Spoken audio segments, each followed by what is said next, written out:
আজকে ভারত বাংলার বিভিন্ন পাহাড় অঞ্চলগুলো অস্থিতিশীল করে রাখতে চায়, ওদের একটা গোপন ষড়যন্ত্র আছে। আজকে একটা ভিডিও ফাঁস হয়েছে। এই চট্টগ্রামটা সমস্ত দিক থেকে খুব ইম্পর্টেন্ট। চট্টগ্রাম যদি ভারতে চলে আসে তাহলে ল্যান্ড লক বলে একটা শব্দ আছে, অর্থাৎ নর্থ ইস্টের এই মুহূর্তে, উত্তর পূর্ব ভারতের এই মুহূর্তে কোনো সমুদ্র পথ নেই। অসম বা ত্রিপুরায় কোনো জিনিস ভারতের এক প্রান্ত থেকে আরেক প্রান্তে কোনো জিনিস জাহাজ করে আনতে গেলে অনেক টাকা দিতে হয়। বাংলার বিভিন্ন প্রান্তগুলো, বিশেষ করে চট্টগ্রামের পার্বত্য অঞ্চল, এগুলো মাঝে মাঝে যুদ্ধ লাগিয়ে রাখে, মাঝে মাঝে অশান্তি তৈরি করে রাখে, অস্থিতিশীল করে রাখে। কারণ ওদের একটা উদ্দেশ্য আছে, ওরা নাকি ওটা ভাগ করে ম্যাপ তৈরি করে মায়ানমারের কিছু অংশ আর চট্টগ্রামের কিছু অংশ কয়েকটা জেলা নিয়ে আলাদা একটা খ্রিস্টান রাষ্ট্রের ঘোষণা দিলে এই দুর্বিসন্ধি চলছে। আমি এটা এত মানুষের সামনে বলা ঠিক না, এটা গোপন বিষয়। এগুলো চালাচ্ছে আমেরিকা এবং ইহুদি ছাড়া। এদের এই গোপন ষড়যন্ত্র যদি বাস্তবায়ন হয়ে যায়, এই যে উপদেশটা 3 বার পাল্টিয়ে গেল, ডক্টর মোহাম্মদ ইউনূস থেকে একবার, এরপরে আবার কয়েকজন, এরপরে কয়েকদিন আগে আবার 3 জন, এগুলো এমনি এমনি করছে না, একটা দুর্বিসন্ধি আছে। সব চাইতে ভয়ঙ্করের ভেতরে এই ফারুকি, এই লোকটা মেয়েতে মেয়েতে ছেলেতে ছেলেতে বিয়ে করা, এই যে সমকামিতা, এটা প্রমোট করে। এইগুলো নিয়ে সে সিনেমাও বানিয়েছে। এই যে পরকীয়া প্রেম করে মানুষ উদ্বুদ্ধ হয় কি করে, সে তার নিজের স্ত্রী তিশাকে এই সিনেমার কাছে লাগিয়েছে। আর এগুলোর লেখক যারা, আমি ওই লেখকের নাম নিতে ঘৃণা করি, ওই মানুষগুলো যা করে গেছে পরকীয়া প্রেমের মাধ্যমে পুরো একটা সংসার জাহান্নামে হয়ে। জাহান্নামে কোনো মানুষকে আল্লাহ জান্নাতে প্রবেশ করাবেন না, আর জান্নাতে কোনো মানুষকে যদি আল্লাহ প্রবেশ করান, তাকে আল্লাহ আর বের করে দেবেন। কি কথা বলেন না?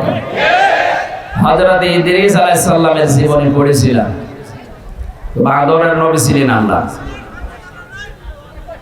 হযরত আজরাইল আলাইহিস সালাম একবার এসেছিলেন, ডাক দিয়ে বলে, আল্লাহর বান্দা, 2 নম্বরে আপনি আল্লাহর নবী, আপনি সব মানুষ, নেককার মানুষ, আল্লাহ রাব্বুল আলামিন ভালো মানুষ, নেককার মানুষ যারা, তাদের সাথে সম্পর্ক রাখার জন্য তাকে দিয়েছেন। ইয়া আইয়ুহাল্লাযীনা আমানু ইত্তাকুল্লাহা ওয়া কুনু মা'আস সাদিকিন। ওহে যারা ঈমানের দাবি করো, আমাকে ভয় করো, আর দুনিয়ায় যারা সত্যবাদী, এই মানুষগুলোর সাথে থাকো। কে বলছেন বলেন তো? নবীদের চাইতে সত্যবাদী দুনিয়া থেকে আছে আর? এই জন্য আজরাইল সরাসরি এসে বলছেন, আমি এসেছি আপনার কাছে বন্ধুত্ব করব, আপনার সাথে আমি থাকতে চাই। হযরত ইদ্রিস নবীও শর্ত দিয়েছিলেন, আমি বন্ধুত্ব করতে রাজি আছি, কিন্তু আমি যার তার সাথে বন্ধুত্ব করি না। তুমি যখন আজরাইল নিজে ফেরেশতা এসেছো, আমি রাজি আছি। প্রথম শব্দ, আমি যার তার সাথে বন্ধুত্ব করি না। কেন? কারণ পৃথিবীর প্রতিটি জিনিসের প্রভাব আর একটা জায়গায় পড়ে। আপনি পচা পানি যদি এক জায়গায় রেখে দেন, ওখান থেকে আর কিছু না হোক দুর্গন্ধ আসবে। কি কথা বলেন? তা আপনি বন্ধুত্ব করার জন্য আসলেন, আপনার প্রভাব তো আমার উপরে আসবে। সবচাইতে বড় বিষয় দুনিয়াতে, আলমার ও মান আহাব্বা, যার সাথে বন্ধুত্ব হবে কিয়ামতের দিন আল্লাহ তার সাথে তাকে তুলবে। আমি আপনার সাথে বন্ধুত্ব করতে চাই, যেহেতু ফেরেশতা, আপনি নিজে আজরাইল এসেছেন, আমার কয়েকটা শর্ত আছে। 1 নম্বরে, আমি এখনই মরতে চাই।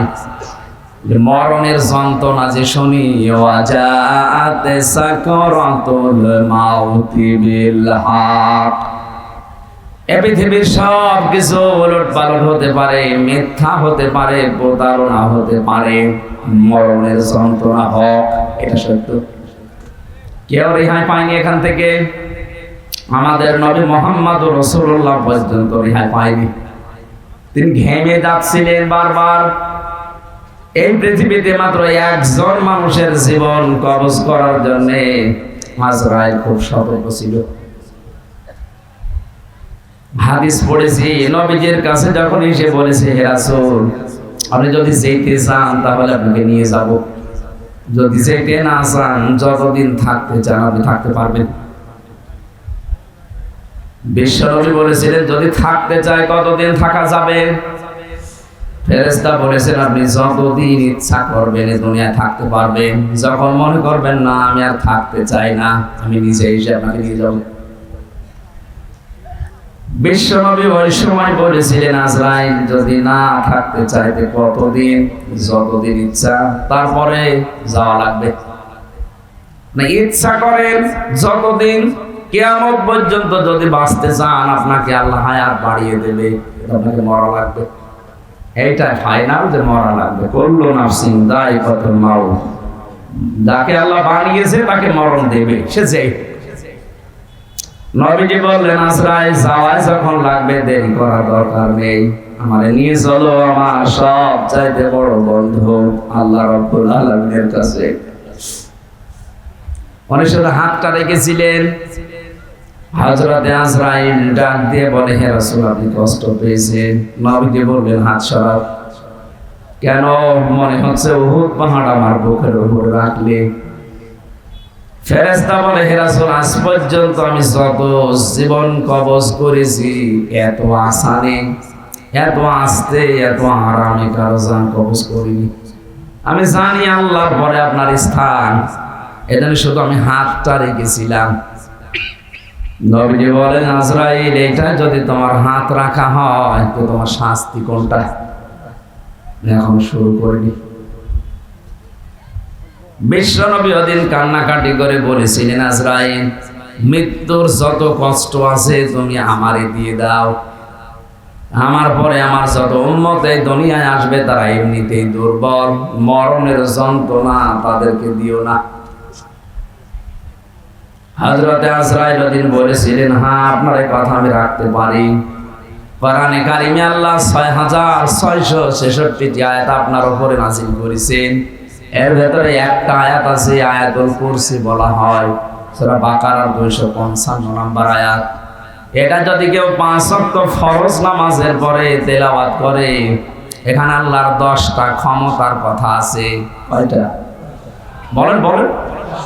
এটা ক্লাস চলছে, ছাত্রের মতো জবাব দেবেন। 1 2 3 4 যারা পড়ে দেখেন না কেমন জবাব দেয়, বুঝলেও দেয় না বুঝলেও চিল্লায়। আপনারা ওইভাবে জবাব দেবেন। গ্রাম অঞ্চল তো এই জন্য সেমিনার হলে আমরা এভাবে কথা বলতাম। আমার এটা সব সময় না দিয়ে 8-10 মিনিট পরে পরে একটু বন্ধ করে দিয়ে, আর এমনি জ্বর তো মানে কাশি হচ্ছে, একটু বন্ধ করে দিয়ে এরপরে আবার দিয়ে না না না না এই করে সরিয়ে দেন। এই অত না একেবারে যে রওশনের সাথের মতো মরে যাবো তো, আরেকটু আরেকটু ঠিক আছে। রিভাব আরো বেশি, আমার কণ্ঠের সমস্যা তো। কালকে মাহফিল ছিল চুয়াডাঙ্গা জীবননগর, শ্বশুর বাড়ি, একেবারে শ্বশুরের গ্রামে। এর চাইতে মনে হয় 10 ডবল মানুষ হবে। শাশুড়ি দেখে পাগল হয়ে গেছে, জামাই ধরে রেখেছে। আবার সকালে এই খাবার মাবার খাওয়ানোর কারণে আমরা দেরি হয়ে গেছে। এই যে জার্নি শরীর আর অবাক করছে, জেলখানায় যে কি খাওয়াইলো, ও পালিয়েও গেল আমারে খাওয়িয়েও গেল। তো পালিয়েই যাবে, আর 3 বছর আগে যেতে পারবে না, আর আমার এই জেল খাটা লাগে না। কি খাওয়িয়েছে জেলখানায় আল্লাহ জানে। আমি এত চেষ্টা করছি স্বাভাবিক হওয়ার জন্য, কিন্তু না, শরীর পড়ে যাচ্ছে। আমার মনে হয় কিছু খাওয়িয়েছে। ওরা যারে বিদায় করে দিতে চায় তারে আস্তে আস্তে সোলো পয়জন এগুলো দিয়ে দিয়ে মেরে ফেলে। কোরআনের পাখি দেলাওয়ার হোসাইন সাইজি রহমতুল্লাহ আলাইহি, ওনারে সারা জীবন বিভিন্ন রকমের উল্টাপাল্টা জিনিস দিয়ে, সারা জীবন দেখো জেলের ভেতরে দুর্বল, উনি তো শক্ত মানুষ কিন্তু দুর্বল করে ফেলেছিল। এরপরে ওনার আবার ডায়াবেটিস, শেষে দেখলেন না ইঞ্জেকশন দিয়ে মেরে ফেলল। অনেকে বলে না উনি মরে গেছে। কে মরে গেছে? 10 মিনিট ওনার সাথে আমি ছিলাম, এমনি এমনি মরে না। হ্যাঁ, যদিও সারা জীবনে তার দোয়া ছিল আল্লাহুম্মা ইন্নী আসআলুকা শাহাদাতান ফি সাবিলিক, হে আল্লাহ তুমি যাই করো আমাকে শাহাদতের মরণ দিও। এই কারণে জালেমদের হাতে আল্লাহ তাকে শাহাদতের মরণ দিয়েছে। আর যাকে তাকে আল্লাহ শহীদের মরণ দেয় না, কারণ এটা অনেক দামি জিনিস। শহীদ এ শব্দটা শুনতে ছোট, কিন্তু এত দামি এটা। যারা শহীদ হয় তারা মরে না। আলা তাহসাবান্নাল্লাযীনা কুতিলু ফি সাবিলিল্লাহি আমওয়াতা বাল আহয়াউন ইনদা রাব্বিহিম ইরযাকুন। সূরা আলে ইমরান 169 নম্বর আয়াত। আল্লাহ তাআলা বলেন, হে নবী, যে মানুষগুলো শহীদ হয় এদেরকে আপনি বলবেন না যে মরে গেছে, এমনকি ধারণাও করবেন না। এক জায়গায় আছে ওয়ালা তাকুলু লিমা ইউকতালু, আর এক জায়গায় আছে ওয়ালা তাহসাবান্নাল্লাযীনা কুতিলু। মুখ দিয়ে তো বলবেন না, অন্তরে ধারণাও করবেন না যে যারা শহীদ হয়েছে এরা মরে গেছে। না, মরে গেছে তো ওই মানুষটা, যে মানুষটা জুলুম, অত্যাচার, নির্যাতনের মাস্টার মাইন্ড ছিল, এরা মরে যায়। কিন্তু শাহাদতের মরণ পেলে মানুষ মরে না, এরা জীবিত থাকে এবং আল্লাহ নিজে তাদেরকে কুদরতের হাতে খাবার খাওয়ায়। সুবহানাল্লাহ। উনি যদি সত্যিই মারা যেতেন, এই যে আমার পাশে যারা মুরব্বী বসে আছে, এই মানুষগুলোর ঈমান অবশ্যই আছে। কিছু না থাক, আল্লাহ একজন আসে, বিশ্বাস নেই। এখন যদি এই বিশ্বাসের উপরে মরে যায়, কবরে থাকবে, ঘুমিয়ে থাকবে, এতটুকু শেষ। এই কথা বলেন মানে, হ্যাঁ, এরপরে 5-7 মিনিট পরে প্রশ্ন করবে। যদি বলতে না পারেন এই জায়গায় এসে কানের নিচে দেবে।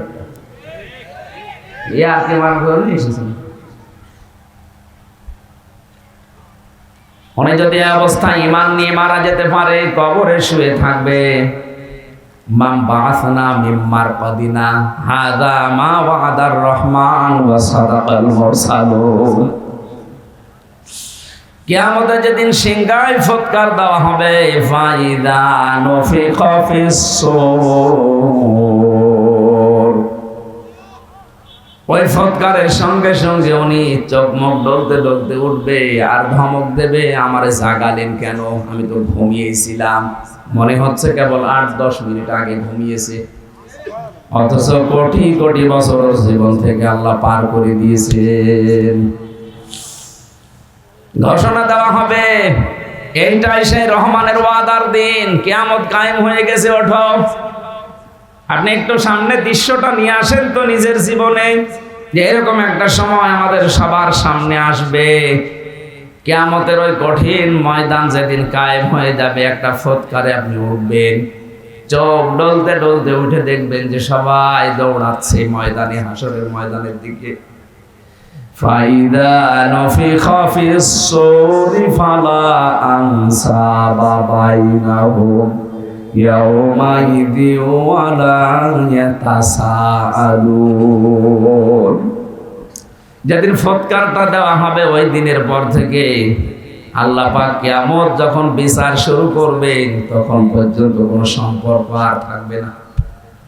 যত রকমের সম্পর্ক দুনিয়া আপনার ছিল, রক্তের বলেন, আত্মীয়তার বলেন, দলীয় বলেন, পৃথিবীর বিভিন্ন সম্পর্ক আমাদের সাথে আছে, এমনকি প্রেমিক প্রেমিকার সম্পর্ক থাকবে না।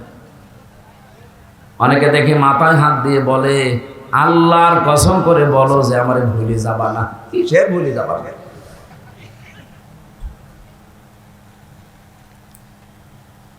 যত রকমের সম্পর্ক আল্লাহ বলেন নসব আনসব, বহু বচন দিলাম, একটাও থাকবে না, সব কাট হয়ে যাবে। ইয়াউমাইযিন ওয়ালা ইয়াতাসাআলুন। এমনকি পৃথিবীতে যে মানুষগুলো একে অন্যের কাছে কিছু আশা করে, চায়, এরকম কোন মানুষ দেখলেই তাড়াতাড়ি দৌড়াবে, ওর কাছে কোনো কিছু জিজ্ঞাসা করার সুযোগ দেবে না। এই দুনিয়ায় আমরা বিপদে পড়লে বাবাকে দেখলে মনে হয় যে আশা জাগে না, উনি আমার জন্য হয়তো কোনো জায়গায় কিছু চেষ্টা করছেন। আল্লাহর কসম, কোরআনে কারিমে সূরা মুমিনুনের ভেতরে আল্লাহ এটা জানিয়েছেন, সিংহায় ফুৎকার দিলে ওই বাবা পর্যন্ত মনে করবে হয় আমার কাছে আসতে পারে, এজন্য ও দৌড়াবে। কি করবে? ন্যাংরা মানুষ যেভাবে দৌড়ায় ওইভাবে না, ইয়াওমা ইয়াফিরুল মারউ মিন আখি, এই যে আল মারউ মিন আখি, এর আগে আল্লাহ ইয়াফিরু দিয়েছেন। ইয়াফিরু শব্দের শাব্দিক অর্থ হচ্ছে মাজা তুলে দৌড় দেওয়া। আপনার আত্মীয় স্বজন যত রকমের সম্পর্কের মানুষ আছে, ও দেখা মাত্রই মাজা তুলে দৌড় দেবে। বলেন নাউজুবিল্লাহ। এই জন্য আমার এই কথাটা একেবারে বাস্তব, আপনি নিজের চোখের সামনে মিলাবেন। কিয়ামতের দিন সবাই যখন উঠতে থাকবে, আর শহীদ যারা হয় এই মানুষগুলো খেতে থাকবে। সুবহানাল্লাহ বলতে পারবেন না? এই জন্য শহীদ এই শব্দটা খেলাছোড়া বিষয় না। এ জেলাতে যিনি রাষ্ট্রপতির দায়িত্বে ছিলেন, শহীদ জিয়াউর রহমান, শব্দটা ওনার নামের আগে আন্দাজে লাগানো হয়নি, চিন্তা ভাবনা করে লাগিয়েছে। সারা পৃথিবী জানে এই বাংলাদেশের সংবিধানের উপরে, আল্লাহর উপরে আস্থা, এই কথাটা উনি লিখেছিলেন। বিসমিল্লাহির রহমানির রহিম, এটা দিয়ে সংবিধান শুরু হবে, এটা উনি লিখেছিলেন। ওনার জীবনের ভুল ত্রুটি হয়তো আছে মানুষ হিসাবে, আল্লাহ যদি বিচার করে যে আল্লাহর উপরে আস্থা, এইদিকে তাকিয়েও আমার মনে হয় আল্লাহ ওনারে মাফ করে দিবে। ওনারে মাফ করে দিলে আমাদের বিশাল ক্ষতি হয়ে যাবে। বলেন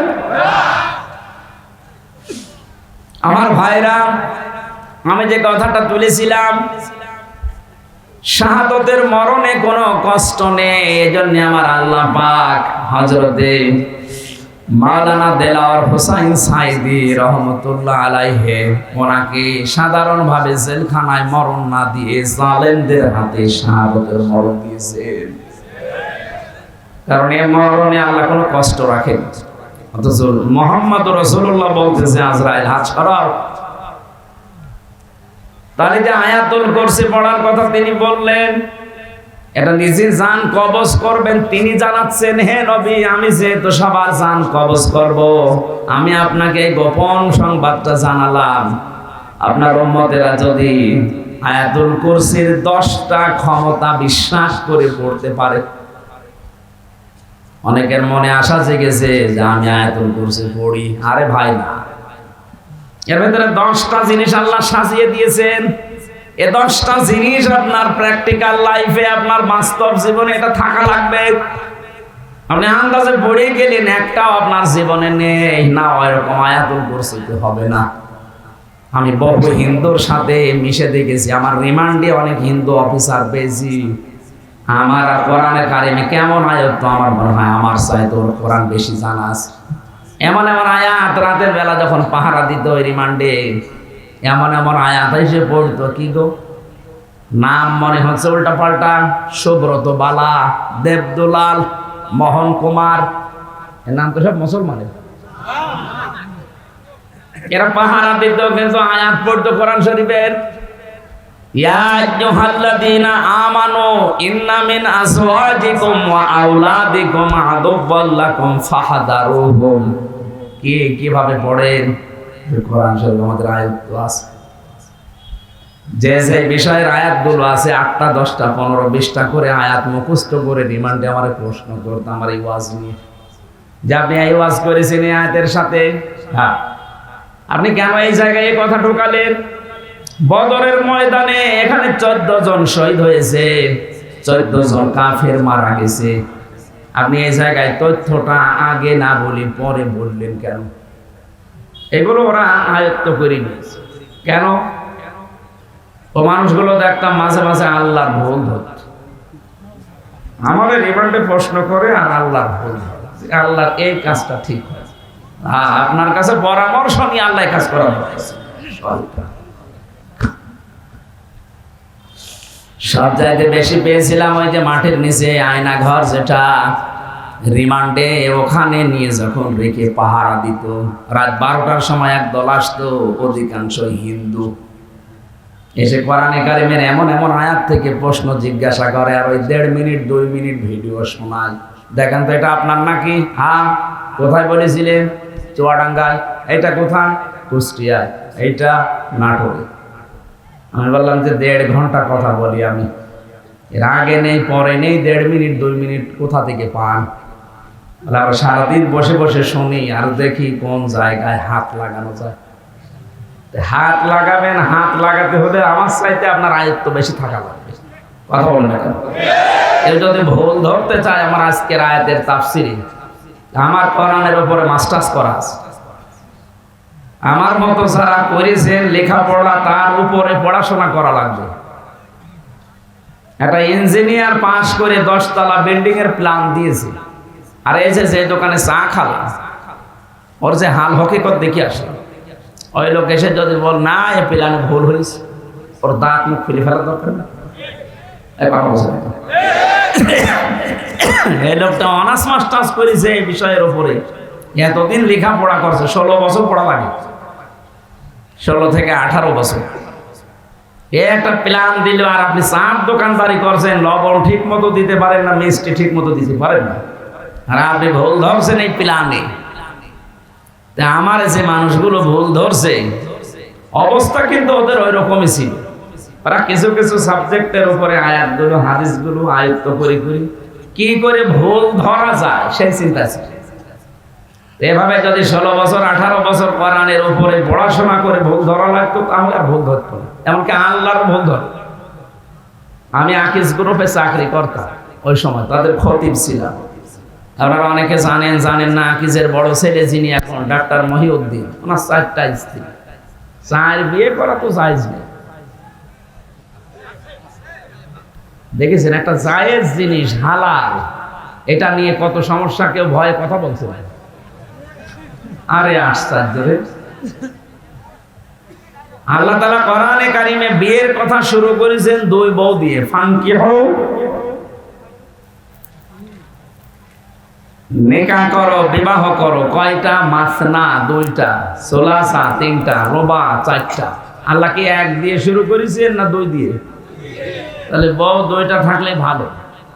যদিও আমাদের এই দেশের সামাজিক পারিবারিক যে অবস্থা, এটা এই দেশের মানুষ মেনে নেয় না। আমি বিশ্বের বহু মুসলিম দেশে ঘুরেছি, ওই সমস্ত দেশে শরীর চলে না 3-4টি বউ। আমি যে ড্রাইভার নিয়ে যেতাম মদিনায়, ও আমার চাইতেও চিকন, ঠেলা দিলে পড়ে যাবে, অথচ 4টি বউ, গাড়ি চালায়।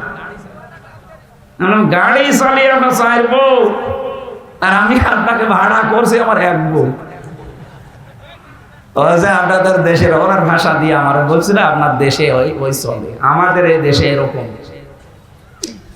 তা আমি ওনারে যে জিজ্ঞাসা করলাম যে ভাই, আপনি একটা হিন্দু মানুষ, আপনি ভুল ধরলেন আমার স্যারের যে উনি 4 বিয়ে করেছে। উনি আমারে লজিক দিচ্ছে যে একটা পুরুষ মানুষ যদি 4টা বিয়ে করতে পারে, একটা মহিলা কেন 4 বিয়ে করতে পারবে না?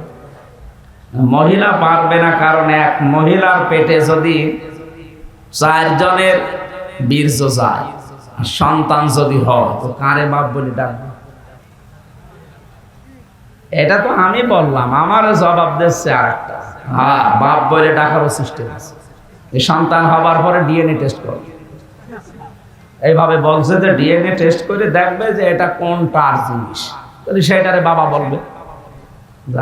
এটা তো যুক্তি ঠিক আছে, কিন্তু এই যে একটা জন্ম দিলে না 1 বাবার হয়, 4টা দিলে তো জারজ হয়ে যাবে। কোরআনে কারিমের যে আয়াতগুলো, ওরা আমাদের চাইতে, আমরা তো খালি পড়ছি, এই যে 10টা ক্ষমতার কথা বলছি এমনি না, আমরা পড়ছি ওই মানুষগুলো এই 10টা ক্ষমতা জেনে পড়তো, কিন্তু বিশ্বাস করতো না। আল্লাহ যে সব কিছুর উপরে ক্ষমতা রাখে এটাও বিশ্বাস করে না, কিন্তু আল্লাহর ক্ষমতা আছে এটাও পড়ে। আল্লাহু লা ইলাহা ইল্লা হুয়াল হাইয়ুল কাইয়্যুম, তিনি চিরঞ্জীব, তিনি চিরস্থায়ী। লা তাখুযুহু সিনাতুন ওয়ালা নাওম, তিনি ঘুমান্ত না, ঘুমের ঝিমটিও তার আসে না। এ পর্যন্ত ওরা পড়ে। এর ভেতরে 4টা ক্ষমতার কথা অলরেডি চলে গেছে। সুবহানাল্লাহ বলতে পারবেন না? কয়টা? এই যে পর্যন্ত পড়লাম, এর ভেতরে 4টা ক্ষমতার কথা আল্লাহর চলে গেছে। উনি চিরঞ্জীব, উনি চিরস্থায়ী। আজ কত মানুষের মারা যাওয়ার পরে চিরঞ্জীব লিখে দিচ্ছে, চিরঞ্জীব মুজিব, নাউজুবিল্লাহ। এই শব্দটা দুনিয়ায় কারো নামে লাগানো জায়েজ নেই। উনি কি মুজিবকে আল হাই ছিল যে চিরঞ্জীব হয়ে গেছে? একজন শুধু চিরঞ্জীব, যার কোনো মরণ নেই। কে বলেন তো? আরো জোরে বলেন। সুতরাং যারা বিভিন্ন জায়গায় এরকম মূর্তি বানিয়ে, ভাস্কর্য বানিয়ে লিখে দিয়েছেন চিরঞ্জীব মুজিব, এটা কোরআনে আয়াতুল কুরসির সাথে সাংঘর্ষিক। কেউ যদি বিশ্বাস করে লেখে, আপনার ঈমান চলে গেছে। এরপরে যে একটা একটা করে ক্ষমতার কথা আছে, আমি একটু টাচ দেই। যারা আয়াতুল কুরসি পড়লে আজরাইলের হাত থেকে, কষ্টের হাত থেকে বেঁচে যাবেন, উনি যেহেতু নিজে জানিয়েছে আজরাইল, আপনি 10টা ক্ষমতা বিশ্বাস করে আপনার জীবনে মিলাবেন, দেখবেন যে আসলে মেলে কিনা। 1 নম্বরে সব কিছুর উপরে ক্ষমতা কার? আরো জোরে। কিন্তু আমরা অনেকেই বিশ্বাস করি, বগুড়াতেও আছে, ক্ষমতার উৎস এরা বলে জনগণ। না, এটা আয়াতুল কুরসির সাথে যায় না। আপনি যদি এই বিশ্বাস করে থাকেন যে ক্ষমতার উৎস জনগণ, আর আপনি আয়াতুল কুরসি পড়েন, আপনার কথার সাথে আপনার বিশ্বাসের মিল নেই। এক কথা বললেন না, আজরাইলের এই কষ্টের হাত থেকে আপনি বাঁচতে পারবেন? বলেন বলেন। আরে ভাই, আপনাকে আমি বাঁচাতে চাই। আপনারও কবরে যাওয়া লাগবে, আমারও ওই মরণের সামনে সামনে যন্ত্রণা আসতেছে। এটা তো আমি বানিয়ে বলছি না। সূরা নাহাল 14 নম্বর পারা 9 নম্বর পৃষ্ঠা 9 নম্বর লাইনের 32 নম্বর আয়াতের তাফসীর বাড়ি যে মিলাবেন, মরণের বিছানায় যখন আছাড় দিয়ে পড়বেন, আল্লাহ তাআলা বলেন, আল্লাযীনা তাতাওয়াফফাহুমুল মালাইকাতু তাজ্জিবিনা ইয়াকুলুনা সালামুন আলাইকুম উদখুলুল জান্নাতা বিমা কুনতুম তা'মালুন। বলেন আল্লাহু আকবার। এখানে আলেম যারা আছে তাদেরকে বলছি, এবার এখানে কয়েকটা গুরুত্বপূর্ণ শব্দ আমি পড়লাম। 1 নম্বরে তাজ্জিবিনা। আল্লাহ পাক বলেন, হামজা যখন বিছানায় পড়বে আছাড় দিয়ে, মউতের ওই বিছানায়, ফেরেশতারা আগে আসবে। যদি তোমার জানটা পবিত্র হয়ে থাকে, যে তাজ্জিবিনা, তাজ্জিবিন মানে শুধু এই পোশাক আশাক পবিত্র না, শুধু শরীর পবিত্র না, তাজ্জিবিন মানে চিন্তা, চেতনা, বিশ্বাস, এগুলোর পবিত্রতা না। আপনি পবিত্র হতে হলে আপনার চিন্তা পরিষ্কার করা লাগবে, আপনার ভাবনা, আপনার বিশ্বাস, আপনার আকীদা, আপনার কর্মজীবন, আপনার ব্যবসা বাণিজ্য, অর্থনীতি, এগুলো পবিত্র করা লাগবে, পরিষ্কার করা লাগবে, সাফ করা লাগবে। অথচ আজ আমরা পোশাকের পবিত্রতার জন্য, শরীরের পবিত্রতার জন্য, সাফ করার জন্য যত ব্যস্ত, আমাদের বিশ্বাস এবং আকীদা পরিষ্কারের জন্য অত ব্যস্ত না। কথা বুঝতেছে? আমি আস্তে আস্তে ডোজ নিয়ে যাচ্ছি। যখন আপনি পড়ে যাবেন বিছানায়, আপনার বিশ্বাস, আপনার আকীদা, আপনার চিন্তা চেতনা যদি পরিষ্কার দেখে ফেরেশতারা, না এটা পবিত্র আছে, তখন বলবে সালামুন আলাইকুম, তোমাদের উপরে আল্লাহর শান্তি, উদখুলুল জান্নাহ, ওই যে জান্নাত দেখা যাচ্ছে, প্রবেশ করো। জোরে বলেন সুবহানাল্লাহ। আমাদের জীবনে এরকম একটা মুহূর্ত আসুক, আমরা চাই না? বলেন বলেন। এই জন্য আয়াতুল কুরসি পড়লে আজরাইল আর কিছু বলবে না, বিষয়টা এমন না। 10টা ক্ষমতা বিশ্বাস করে তারপরে পড়া লাগবে। আল্লাহ আমাদেরকে এইভাবে পড়ে আজরাইলের হাত থেকে বেঁচে যাওয়ার তৌফিক দেন, বলেন আমিন। হযরতে ইদ্রিস নবী বলেছিলেন, ফেরেশতা, আমি মরতে চাই। আমি শুনেছি যে সব কিছু মিথ্যা হলেও মরণের যন্ত্রণা মিথ্যা না। আপনি আমারে দেখান, আমারে মেরে ফেলেন, কেমন কষ্ট লাগে আমি দেখব, এরপরে আবার আমারে জীবিত করে দেবেন, কারণ জান কবজ করার দায়িত্ব তো আপনার। ঠিক আছে। 2 নম্বর শর্ত আমার, আপনি বলেছিলেন জান্নাত জাহান্নাম, এগুলো আমি আল্লাহর কাছ থেকে জানি। জান্নাত জাহান্নাম আছে, জাহান্নামে কেমন করে আল্লাহ শাস্তি দেয়, ওই শাস্তিটা আমি চোখে দেখবো, আমারে দেন। জাহান্নামের ভেতরে দিয়ে দেন, আমি দেখে তারপরে আপনি আমারে আবার বের করে দেবেন। ঠিক আছে।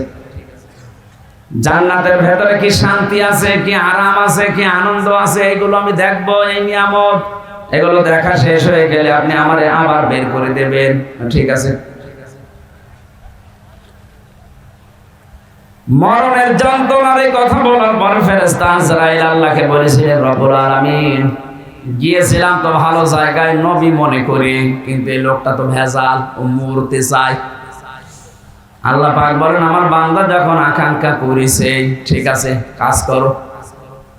মেরে ফেললেন, আবার জীবিত করে দিলেন। আমি তাফসীরের ভাষায় হাদিসটা পড়তে গিয়ে দেখেছি, এই যে হযরতে ইদ্রিস নবী কিন্তু শক করে মৃত্যুবরণ করেছিলেন। কি করে বলেন বলেন? শকের মরণ কেমন হয় দেখি, মৃত্যুর যন্ত্রণাটা। হযরতে ইদ্রিস নবী পরবর্তীতে দুনিয়ার মানুষকে জানিয়েছে, তোমরা জানো এই যে শক করে যে মরতে গেলাম, শকের এই মরণে কেমন কষ্ট হয়েছে। জীবিত ছাগলকে জিন্দা অবস্থায় চামড়া খুলে লবণ দিলে যেরকম লাগে, আমার ওইরকম লাগছিল। ও বগুড়াবাসী, শকের মরণে যদি এই হয়, আমরা যারা মরতে রাজি না তাদের কিছুই হবে না। তারপরও তো তিনি একজন নবী। ঠিক আছে, আপনি আমারে নিয়ে চলেন জাহান্নামে। জাহান্নামে দেখতে চাই কেমন করে আল্লাহ শাস্তি দিচ্ছে, দেখালেন। জাহান্নাম গরু গরু করে আবার বের করে নিয়ে আসলেন, নিয়ে যান আমারে জান্নাতে। জান্নাতের ভেতরে প্রবেশ করি, সব দেখাচ্ছে, সব শেষ হয়ে গেছে। বলছে কি এবার চলেন। হযরত ইদ্রিস নবী ডাক দিয়ে বলে, আল্লাহর ফেরেশতা চলে যাও। আমি যাব না। কেন? কারণ আমি আল্লাহর বাণী এটা জানি, খালিদিনা ফিহা লা ইয়াবগুনা মানহা হিওয়ালা। কোন মানুষ যদি জান্নাতে একবার যেতে পারে, আল্লাহ কোনদিন তাকে বের করে দেবে না, আর সে বের হতেও চাইবে না। আল্লাহ যখন বলেছে যে বের করে দেবে না, আমি তো চাই না বের হতে, তুমি ডিস্টার্ব করো কেন? চলে যাও। আজরাইল আলাইহিস সালাম বলছেন, আল্লাহ তোমার নবী ইদ্রিস তো খুব চালাক। আল্লাহ বলেন ফিরে আসো, আমার নবী ইদ্রিসের কপালে আমি এইটাই লিখেছিলাম। বলেন সুবহানাল্লাহ। আমি শুধু আলহামদুলিল্লাহ সুবহানাল্লাহ বলার জন্য আপনাকে এখানে বসিয়ে রেখেছি তা না। এখানে শিক্ষা কি পেলাম? হযরত ইদ্রিস নবী কিন্তু যে কোনো কায়দায় জান্নাতে গেছে। কথা বলে না কেন? ওনাকে আল্লাহ বের করে দিয়েছে, আর উনি বের হতে চাচ্ছে। নবীজির কথা অনুযায়ী এটা যদি জান্নাতের বাগান হয়, বিশ্বাস আমাদের আছে না নেই? এখান থেকে আমার আল্লাহ আপনাকে বের করে দিচ্ছে, আপনি বের হয়ে যাবেন। এখন যেটা চলে যাবে মনে হবে জান্নাত ভালো লাগছে না, এবার চান চলে যাবে, হয়তো চলে যাচ্ছে না। আপনি জাহান্নামে যাবেন, জান্নাত ভালো লাগছে না, চলে যাবেন। যারা এই ময়দানে এসে সত্যি জান্নাত মনে করে আমরা বসে আছি, যদিও জান্নাতের ভেতরে এরকম পচা লাইট থাকবে না, এরকম লাইট থাকবে, কয়েকটা সামিয়ানা দিয়ে ঘিরে দেবে নাকি? হাদিস হচ্ছে যাকে সর্বনিম্ন জান্নাত দেওয়া হবে তামাম দুনিয়ার 10 দুনিয়ার সমান। আর যারা জমি জায়গা হয় না, খালি মানুষের আত্মসাৎ করে, তাদের কত জমি লাগবে, এরকম দুনিয়া 10টা বানিয়ে দেবে। জোরে বলেন আল্লাহু আকবার। এই জন্য আল্লাহ রাসূলের প্রতি যাদের বিশ্বাস আছে, এই দুনিয়া তাদের কাছে তুচ্ছ মনে হয়। আমরা হয়তো ওই পর্যায়ে পৌঁছাতে পারিনি, তাই যার হালকা পাতলাও পৌঁছিয়ে গেছে, শুধু বাংলাদেশ না তামাম দুনিয়াও তার কাছে মশার ঠ্যাঙের মতো মনে। কারণ তামাম দুনিয়া এরকম 10টা দুনিয়া আল্লাহ তার ইমানের কারণে তাকে জান্নাতে দান করবেন। আল্লাহ যেন আমাদের এরকম একটা পরিবেশ দেন, বলেন আমিন। দরুদ আর সালাম পাঠ করার মাধ্যমে আমরা কোরআনে কারিমের একটা আয়াত পড়েছি, সূরা নিসা। কোন সূরা? আজকের আলোচনার বিষয় হচ্ছে অধিকার। এই জিনিস থেকে আমরা প্রায় 53 বছরই কম বেশি বঞ্চিত আছি। অধিকার থেকে আমরা বঞ্চিত না? হযরত মুআজ ইবনে জাবাল রাদিয়াল্লাহু তাআলা আনহু ইয়ামেনের গভর্নর হয়ে তাকে যখন আল্লাহর নবী পাঠাচ্ছিলেন, ডাক দিয়ে বললেন, মুআজ, আল্লাহর উপরে তোমার যে অধিকার, তোমার উপরে যে আল্লাহর অধিকার তুমি কি জানো? বলছে না। আপনি ভালো জানেন। নবীজি বললেন, তোমার উপরে আল্লাহর হক হচ্ছে তুমি আল্লাহর একনিষ্ঠভাবে গোলামি করবে, ইবাদত করবে। আর আল্লাহ পাক তোমার উপরে, তোমার আল্লাহর উপরে হক হচ্ছে আল্লাহ পাক দয়া করে তোমারে মাফ করে জান্নাতে দিয়ে দেবে। এজন্য আমার উপরে আল্লাহর কিছু হক আছে, মাওলানা আব্দুল বারী সাহেব বলে, হয়তো আমি একটু আঁচ পেয়েছিলাম, একটু ঘুমিয়েছিলাম, যখন উঠলাম দেখলাম এই আয়াতগুলো পড়ছিল।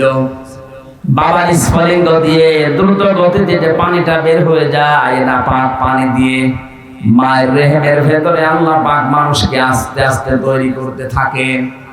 সুম্মা খালাকনান নুতফাতা আলাকাতান ফাখালাকনাল আলাকাতা মুদগাতান ফাখালাকনাল মুদগাতা ইযামা ফাকাসাউনাল ইযামা লাহমা। জোরে বলে সুবহানাল্লাহ। আল্লাহ পাক বলেন, এই যে নতফা, মুদগা, আলাক আস্তে আস্তে করে রূপান্তর করে 40 দিনে 40 দিনে 40 দিনে। আলাক শব্দের শাব্দিক অর্থ হচ্ছে যোগ। কি বললাম? এই যে পানির নিচে যেগুলো থাকে মানুষের শরীরের সাথে লেগে যায়, মায়ের জরায়ুর ভেতরে দেওয়ালের সাথে ঠিক 40 দিন আমরা এইভাবে যোগের মতো ঝুলেছিলাম। এখান থেকে আস্তে আস্তে চর্বি, চামড়া, গোশত এগুলো দিয়ে দিয়ে আমার আল্লাহ মানুষ বানিয়েছেন। রক্তের প্রবাহমান ধারা তৈরি করেছেন শরীরের ভেতরে, একটা আলাদা আকৃতি দিয়েছেন আমাদেরকে তিনি নিজে। এই যে ফেরেশতাদের দেখতে পাচ্ছেন এই বডিটা, এটা ফেরেশতারা বানিয়েছে। আর এই যে আকৃতি যেটা মুখ, এর ভেতরে আল্লাহ 5টা ইন্দ্রিয় শক্তি দিয়ে আল্লাহ নিজে বানিয়েছেন। বলেন সুবহানাল্লাহ। এ মাথার ভেতরে জিনিস আছে কয়টা? বলেন বলেন। চিন্তা আসে কোন জায়গা থেকে? মাথা থেকে। বলেন না কেন? শোনেন আপনি কি দিয়ে? কান দিয়ে। কথা বলেন, নিঃশ্বাস নিচ্ছেন, দেখছেন আপনি চোখ দিয়ে। 5টা ইন্দ্রিয় শক্তি গুরুত্বপূর্ণ, এগুলো সব এই মাথা কেন্দ্রিক। আল্লাহ জানেন নিজে এটা তার হাত দিয়ে বানিয়েছেন। লাকাদ খালাকনাল ইনসানা ফি আহসানি তাকওয়িম। অবশ্যই আমি সব জায়গায় সুন্দর আকৃতি দিয়ে বানিয়েছি মানুষকে। কে বলছেন? আরো জোরে বলেন। এত সুন্দর করে আমি মানুষ বানালাম। পৃথিবীর একটাই সৃষ্টি, এই যে কাবা শরীফ, যদিও কালো গিলাপ দিয়ে ঢেকে রাখা আছে। দুনিয়ায় কত কিছু তো কালো দেখি আমরা। এই যে ভমর কালো, কোন মানুষ একবার ভমর দেখে আর একবার তাকাতে মনে বলে আমি পাইনি। কথা বলছেন না? পেঁচা, বাদুর, চামচিকা, এরা নিজেরা তো কালো, আবার কালো জিনিসেরা ভালোবাসে, অন্ধকার। এই জন্য এদের যা চেহারা, এদের একবার দেখলে আর একবার দেখতে মন চায় না। কাবা শরীফও কালো, একটা এমন একটা আকর্ষণ আল্লাহ ওর ভেতরে দিয়েছে, যতবার তাকাবেন মনে হয় আর একবার তাকায়। নবীজি জানিয়েছেন পৃথিবীর 2টা জায়গা আছে যেখানে তাকিয়ে থাকলে সওয়াব হয়। একটা কাবা শরীফ, আর একটা আপনার মা আর বাবা। জোরে বলেন সুবহানাল্লাহ। মায়ের দিকে, বাবার দিকে কেউ যদি মহব্বতের নজরে তাকিয়ে থাকে, একটা নফল হজের সওয়াব হয়ে যায়। সাহাবী বললেন, হে নবী, আমি যদি 100 বার তাকাই, বিশ্ব নবী বলেন মা বাবার দিকে 100 বারও যদি কেউ তাকায়, 100 বারই নফল হজের সওয়াব হবে। অথচ কয়েকদিন আগে যে রংপুরের নীলফামারী, কিশোরগঞ্জ একটা থানা আছে, ওখানে যেয়ে দেখলাম বৃদ্ধাশ্রমে এই লাইনে আর এই লাইনে কত মা বাবা বসে চোখের পানিগুলো ফেলছে। এদের চোখের দিকে তাকালে আমি বুঝতে পেরেছি এরা সন্তানের জন্য বরদোয়া করছে। যে মায়ের দিকে, বাবার দিকে শুধু তাকালেই হজের সওয়াব হয়ে যায়, নফল। অথচ ওরাও তো কোনো মা বাবার সন্তান ওদেরও আছে, ওরা রেখে এসেছে নিজের ইচ্ছা করে ওই বৃদ্ধাশ্রমে। একটা সন্তান বলেন তো কখন তার মার বাবাকে বৃদ্ধাশ্রমে রেখে আসে? আমার যতটুকু মায়া মহব্বত ঈমান আছে আমার দ্বারা সম্ভব না। যদি আমার বউ, ছেলে, মেয়ে সব ছেড়ে দেওয়া লাগে, তাও আমার মার বাবাকে বৃদ্ধাশ্রমে রেখে আসা সম্ভব না আমার ঈমানে। ওরা তো রেখে এসেছে। কথা বলে না কেন? ওরা রেখে এসেছে কোন কারণে? ওদের পেছনে কোনো কারণ আছে। আমি একবার রাঙ্গামাটি গিয়েছিলাম, লঙ্গদু, চিঠি লিখে বাবার কাছে অথচ লোকটা ঢাকা বিশ্ববিদ্যালয়ের শিক্ষক ছিল। উনি দেখলাম কথা বলতে বলতে মরে গেল। লোকটা হাউমাউ করে কাঁদছে। আমারে বছর বছর আপনি দাঁড়িয়ে আছেন দেখলেন, আপনি আমার উপরে আবার খারাপ ধারণা করেন না। এ দোষ আমার না, এই দোষ আমার বোর। আমার 2টা ছেলে মেয়ে আছে, তাদের দিকে তাকিয়ে আমার বউকে আমি তালাকও দিতে পারি না। আজ 3 মাস আগে আমি এখানে রেখে গিয়েছিলাম আমার মাকে। দাঁড়িয়ে নিয়ে বড় ঝামেলায় পড়েছিলাম। বারবার আমার বউ আমার তাকিদ দেয় যে এই বুড়ি যদি থাকে আমি তোমার ভাত আর খাবো না। কি করবো, ছেলে মেয়ের দিকে তাকিয়ে বাধ্য হয়ে মাকে রেখে গিয়েছিলাম এখানে। বাবা আমার ওই ছোটবেলায় মারা গেছে। আমি একটা কলেজের অধ্যাপক, অথচ এখন কি হয়ে গেল দুনিয়া থেকে আমার আর নাম ধরে ডাকার মতো কেউ নেই। বগুড়াবাসী, আমি শুধু আবেগ নিয়ে বলছি তা না, আমি বাস্তবে দেখতে পাচ্ছি। রাঙ্গামাটি লংগদু থানার এই যে মাটা মারা গেল, কলেজের অধ্যাপক, এখানে বহু মানুষ ঠিক তার পরিবারের কাছে ওই রকমই। একটা বাবা 8টা 10টা 16 17 20 22 25টা ছেলে মেয়ে আমি দেখেছি। 25টা ছেলে মেয়েকে বাবা মানুষ করতে পারছে এক হাতে এক কাঁধে তুলে নিয়ে, অথচ 25টা ছেলে মেয়ে মিলেও একটা বাবা আর মাকে খাবার দিতে পারে না। শেষ পর্যন্ত 15 দিন বা 1 মাস করে পালাপালি করে নেয়। বগুড়াতে নেই। সিদ্ধান্ত নেওয়া লাগবে, আমার মা বাবাকে যদি আলাদা করতে কেউ চায় দুনিয়া থেকে, আমি দরকার হয় তারে আলাদা করে দেব। সম্মানিতা মা বোনেরা, আমি নিজে স্বামী, আল্লাহর কসম করে বলছি, আমি সহ যত স্বামী এখানে বসে আছে, কোন স্বামী কিন্তু মন থেকে চায় না যে আমার বিয়ের পরে আমার মা বাবা আলাদা হয়ে যাক। না, আমি যা খাবো আমার মা বাবা তাই খাক। আমি না খেয়ে থাকলে না খেয়ে থাক, তা আমার সাথে থাক। কথা বলে না কেন? এই পরিবেশটা আমরা অনেক জায়গায় দেখছি নষ্ট হয়ে গেছে। বিয়ে করার কিছুদিন পরেই সন্তান আর পেরে ওঠে না, শেষ পর্যন্ত এই মা বাবাকে হয় আলাদা করে দেয়, না বৃদ্ধাশ্রমে দিয়ে দেয়। কথা বলে ঠিক কিনা? এই ছেলেটার পেছনে যে সবচাইতে বেশি ভূমিকা পালন করেছে এটা তার বউ। আর এই বউকে কোট বুদ্ধি দেয় ওখান থেকে এই বউর মা আরো বড় বোন। ওখান থেকে খালি ইনজেকশন পাঠায়, আর কতদিন থাকবে একসাথে, আলাদা হয়ে যা, আরামে খেতে পারবি। আমি কি বেশি বলে ফেললাম?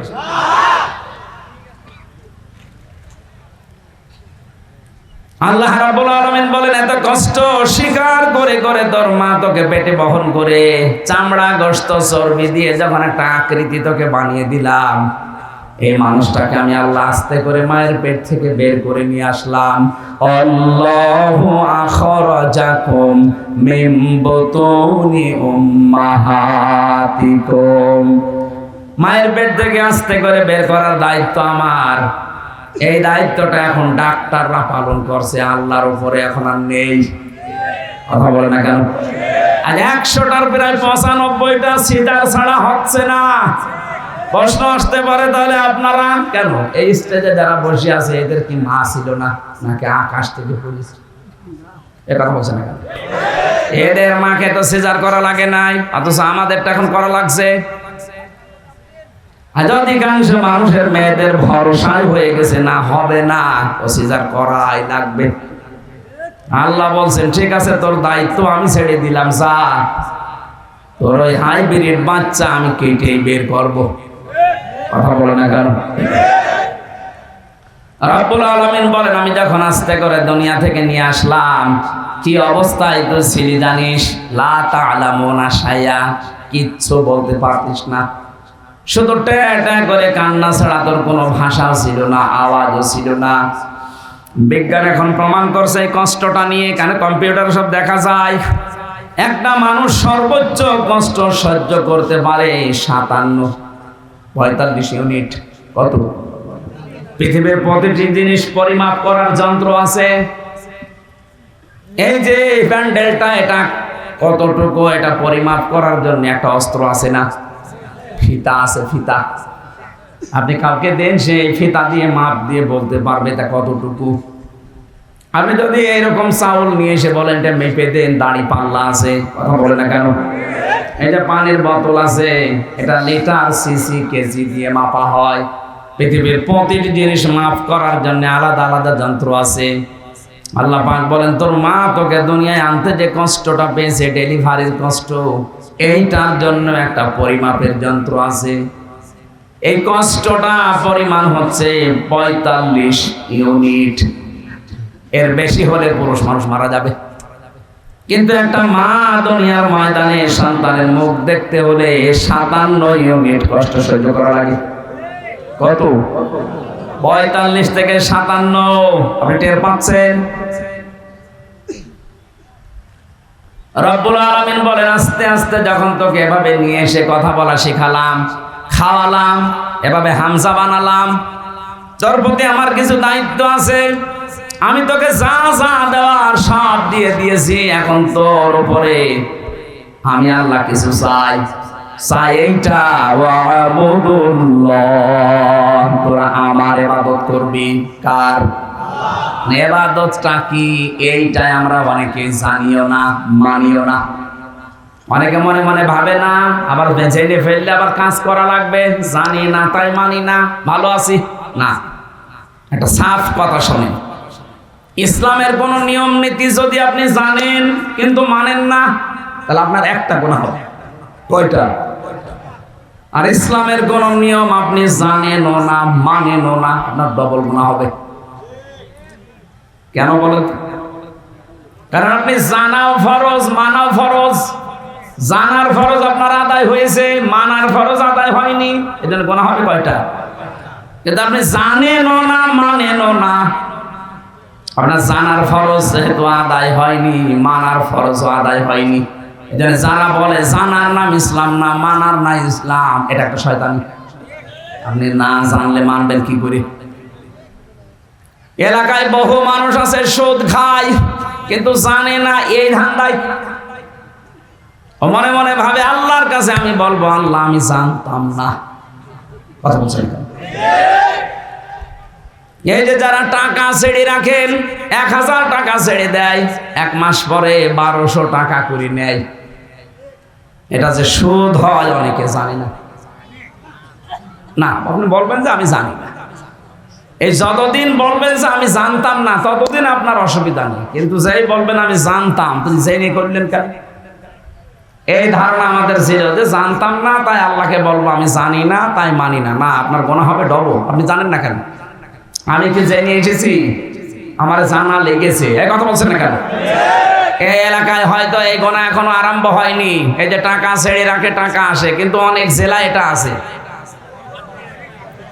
এই এলাকায় যারা এই কাজ করছেন, টাকা ছেড়ে রাখেন আর টাকা আসে, এটা প্রকাশ্য সুদ। মায়ের সাথে জেনা করার মতো গুনাহ করছেন আপনি। এটা ছেড়ে দেওয়া লাগবে। কারা কারা এই গুনাহ ছেড়ে দেবেন? হাত তোলেন তো। এই এলাকায় তো সবসময় 180 মাইল বেগে। ঠিক আছে, আপনারা এই এলাকায় তো প্রায় সবই মায়ের সাথে জেনা করছেন।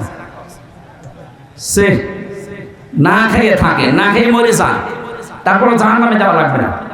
কিন্তু মায়ের সাথে জেনা করে গেলে জাহান্নামে শুধু না, ইদাফ লাহুল আযাব ইয়াউমাল কিয়ামা, জেনাকারীদের শাস্তি ডবল হবে। কয়টা বলেন?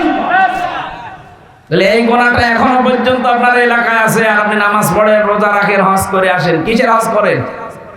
আজকেই সিদ্ধান্ত নিয়ে বাড়ি যাবেন যে না আমি আর এই গুনার সাথে নেই, টাকা যা ছেড়ে রেখেছি আগামী মাস থেকে টাকা শুধু 1000 দিলে 1000ই নেব, 1200 নেব না।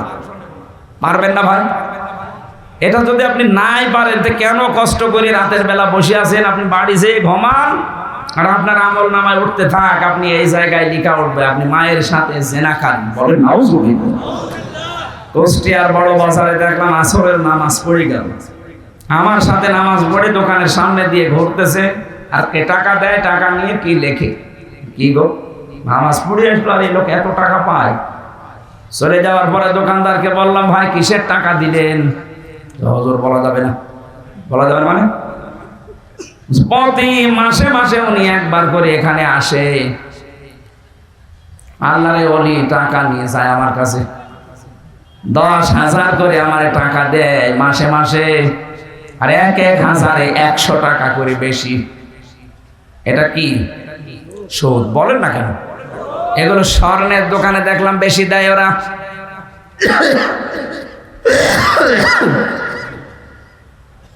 অনেকে চালাকি করে মনে করে গোনা যদি হয় ও টাকা এমন কায়দায় নামে নামে ছেড়ে দেবো যেন আমার নামে গোনা লিখা না হয়। অনেকে বউর নামে টাকা ছাড়ে, জাহান নামে যদি যায় বউ যাবে। না ভাই, চালাকি করবেন না। আমি বলছি আপনি জানতেন না তাই মানতেন না, এ কথার কোনো ভিত্তি নেই। জানেন না কেন? এটা আপনার অপরাধ। এটা কি বলেন বলেন? আপনার উপরে আল্লাহর হক এইটা যে নেই থেকে আপনাকে আব্দুল বারী আল্লাহ বানিয়েছে। আপনার প্রতি আল্লাহর কিছু হক আছে। আল্লাহর হক হচ্ছে আপনি তার ইবাদত করবেন এমন ভাবে, ইবাদত মানে শুধু নামাজ পড়বেন, রোজা রাখবেন আর কালো বোরকা পরবেন না। এই যে কথা বলছি, এই কথাটাও ইবাদত। এই কথা বলেন না কেন? যে মানুষের সাথে দেখা হলে হাসি মুখে কথা বলা, এটাও কি? বলেন বলেন। সালাম দেয় যারা, 90টা নেকি পায় তারা প্রথমে। জবাব দেয় যারা, এই মানুষটা নেকি পাবে 10টা। এবার আমার প্রশ্ন, সালাম দেওয়া সুন্নাত আর জবাব দেওয়া ওয়াজিব, ওয়াজিবের দাম বেশি না সুন্নাতের? এই জায়গাটা পুরা উল্টানো। কোরআনে কারিমে জানিয়েছেন, সূরা নূরের ভেতরে আছে 61 নম্বর আয়াতে, ঘরে প্রবেশ করতে হলেও তোমাকে সালাম দিয়ে ঢোকা লাগবে, তাহলে ওই ঘরের ভেতরে আল্লাহর পক্ষ থেকে একটা বরকত আল্লাহ নিয়ে নেবেন। বলেন সুবহানাল্লাহ। এখানে বহু আল্লাহ ভক্ত মানুষ, নামাজ রোজা করা মানুষ, কিন্তু এইটার বেলায় দেখা যায় লজ্জা পায়, বাড়িতে ঢোকার আগে স্ত্রীকে ছেলে মেয়েকে সালাম দিতে চায় না। এরকম মানুষ নেই? সমস্যা আছে কিছু কিছু। আজকে যদি বাড়ি যেয়ে সালাম দেয় না, বলবে কি গো তোমার কোন ভূতে ধরেছে? কালকে যে যৌতুকের টাকার জন্য আমার গালি গালাজ করে পিটাইলে আজকে সালাম দিচ্ছ মানে আজ কোনো নতুন ধান্দা আছে? যে যা মনে করে করুক, আজকে থেকে আপনি ইসলামের এই কাজটা শুরু করেন। নবীজি জানিয়েছেন, যদি 25 বার করে দিনের ভেতরে সন্তানকে, স্ত্রীকে, পরিচিত মানুষ অপরিচিত মানুষ যদি সালাম দিতে পারেন 25 বার, কয়বার? সারাদিন 24 ঘন্টার ভেতরে যদি 25 বার সালামের প্রচলন আরম্ভ করতে পারেন, আপনি শাহাদাতের মরণ পাবেন। আরো জোরে বলেন সুবহানাল্লাহ। বগুড়াবাসী, এই জন্য ইবাদত মানে ওই শুধু নামাজ পড়া রোজা রাখা না। আপনি কথা থেকে শুরু করে একেবারে সংসার চালাবেন কি করে, সবটাই ইবাদত। বলেন বলেন। আমি এবার আলেমদেরকে বলছি, এই আপনারা এটা ভালো করে শুনুন। 2 নম্বরে আয়াতে ছিল, ওয়ালা তুশরিকু বিহি শাইআ, তোমরা আল্লাহর সাথে শিরিক করবা না। কি করবা না? শিরিক কি? আল্লাহ যেটা পারে ওইটা অন্য কেউ পারে, এই বিশ্বাস করার নাম শিরিক। আর শিরিক যারা করে তারা মুশরিক। কথা বলছেন না? এ পর্যন্ত বুঝেছেন কিনা বলেন? আমি ক্লাস নিচ্ছি না, এটা ক্লাস চলছে। আল্লাহর সাথে যারা শিরিক করেন, আল্লাহ বলেন আমি যেটা পারি ওইটা অন্য কেউ পারে। ছেলে মেয়ে দিতে পারে কে? এটা কোন পীর সাহেব পারে, কোন কবরে শুয়ে আছে এই লোক পারে, এই বিশ্বাস অনেকে মহিলা করে না। বলেন বলেন। এটা স্থান করে যে কত মানুষ সন্তান চাচ্ছে, ওই গাছের সাথে দেখবেন বড় বড় ঢেলা ঝুলিয়ে রেখেছে, পাথর ইট। কি গো, এখানে পাথর ঝুলিয়ে রাখবেন। এগুলো সব চাইতে বাগেরহাটের খান জাহানের দরবারে বেশি বড় বড় পাথর ঝুলিয়ে রাখে। ওকে যেন কে বুদ্ধি দিয়েছে, ওই পাথর যখন জ্বলবে পেটের ভেতরে সন্তান এসে দোল খাবে, দৌলে দৌলে। সে কেউ বিশ্বাস করে করুক আর অবিশ্বাস করুক, কারো কাছে শুনে জেনেই করছে। যেন আমি এক কথাই বলছি, এটা রেকর্ড হচ্ছে, আল্লাহ যেটা পারে ওইটা অন্য কেউ পারে, এই বিশ্বাস করার নাম শিরিক।